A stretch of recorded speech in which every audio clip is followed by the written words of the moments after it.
অবশেষে জয়ের দেখায় ফিরল বার্সা, তাও আবার প্রতিপক্ষকে উড়িয়ে দিয়ে। টানা 3 ম্যাচে পয়েন্ট হারানোর পর দেখা পেল এমন জয়ের। মঙ্গলবার দিবাগত রাতে লা লিগার ম্যাচে মায়োরকাকে 5-1 গোলে উড়িয়ে দিয়েছে কাতালান ক্লাবটি।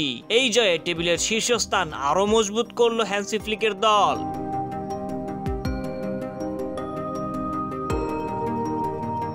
প্রথমার্ধে 1-1 সমতায় ম্যাচ শেষ হয়। ম্যাচের 12তম মিনিটে দলের হয়ে গোলের খাতা খোলেন ফেরান তোরেস। এরপর প্রথমার্ধ শেষ হওয়ার 2 মিনিট আগে মাফেওর পাস থেকে মায়োরকাকে সমতায় ফেরান মুরিকি।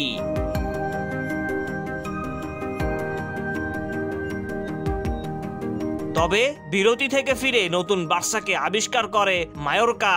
একে একে 4 গোল করে মায়োরকাকে ম্যাচ থেকে ছিটকে দেয় তারা, যার প্রথমটি শুরু করেন ব্রাজিলিয়ান তারকা রাফিনহা। ম্যাচের 56তম মিনিটে তিনি পেনাল্টি থেকে গোল করেন। 74 মিনিটে ইয়ামালের পাস থেকে ম্যাচে দ্বিতীয় গোলের দেখা পান এই ব্রাজিলিয়ান।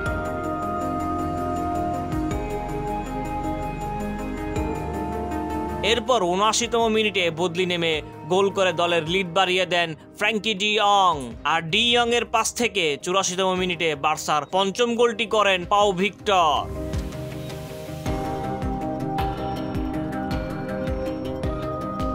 ষোলো ম্যাচে 12 জয়ে 37 পয়েন্ট নিয়ে শীর্ষে Barcelona.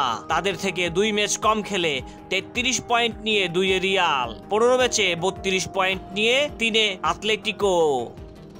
News desk, MS sports.